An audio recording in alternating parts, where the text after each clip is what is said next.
Mr. President, where is Russia? Where is President Putin? I asked that question in light of what's been happening over the past week in Iran. Where's Russia? Where's President Putin? You couldn't find either one of them with a search party. Dog the Bounty Hunter all of a sudden couldn't find President Putin. All of a sudden, even Google can't find Russia. I thought Iran and Russia were peeps. I thought they were best friends. I mean, for decades, Iran and Russia have had a partnership where they have attacked everyone in the freedom-loving West. They're best buds. Now, I know Iran has a relationship with China, but that's more transactional. China just likes to buy Iran's cheap oil. With Russia and Iran, it was supposed to be a deeper, more meaningful relationship. And this isn't something new. It's been a partnership for decades. I remember when Putin invaded Ukraine, one of the first allies he turned to was Iran. And Iran sent Russia ammunition. And Iran sent Russia artillery shells. And Iran sent Russia drones. And Iran has sent Russia drones and ammunition and artillery shells every single day of the war. So where's Russia? I mean, it hadn't been a good week for Iran. Where's Russia? On Monday of this week, Iran's top diplomat met with President Putin and asked for help. You know what President Putin said he would provide? Nothing. Zero.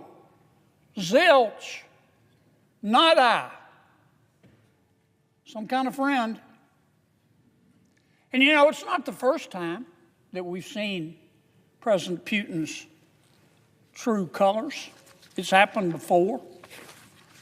You would think that Iran would learn. The month after Iran, through Hamas, attacked Israel back in October of 2023, Iran immediately asked Moscow to supply Iran with, because Iran knew what was coming, and so did Hamas. They knew retribution was coming from Israel. Iran asked Moscow for jet fighters, for attack helicopters, air defense systems, and training jets. And Iran was sure that their buddy Putin would be there. Putin sent them a few jets and said, "Go away. Don't bother me." And then, not long ago, when Israel took out the better part of Iran's air defense system, its Golden Dome, wasn't exactly golden. It was more like tin. But the Israelis took it out. Iran asked Russia, said, "Look, we have to rearm. We're naked and alone here. We need more air defense missiles to shoot down the Israeli planes." President Putin said, "Go away. Don't bother me." What a friend. President Putin has done it to other countries. Russia has had alliances not just with Iran through the years. I'll give you a couple of examples. Armenia. Armenia and Russia were best buds. 2 peas in a pod. But when Armenia got in a war with Azerbaijan, let me say that again. Azerbaijan, once again, you couldn't find Russia with a search party. Iran and Russia worked together to prop up al-Assad in Syria. Remember that? When the people of Syria were revolting against Assad,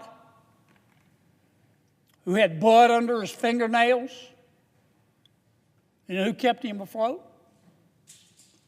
Iran, yes, but especially Russia. And then Assad got in trouble. And that's when he really needed Russia. And he went to Mr. Putin and said, help me, help me. And Mr. Putin said, no, you're on your own. You can come to my country where they can't get to you, but that's it. Too bad. I don't need you anymore. I hope a lot's going on with respect to the Middle East right now, but I hope that the world notices what kind of friend Russia is. I hope other countries that Russia has alliances with and that Russia is assiduously courting to be a, quote, partnership, notices how Russia reacts to their friends. Where's Russia? Where's Putin? All of a sudden, you can't find him. Now, I'm delighted with that. I'm just delighted. But this was very, very predictable. With friends like Russia, I say this to every country in the world that might be thinking about partnering with Russia. With friends like Russia, who needs enemies?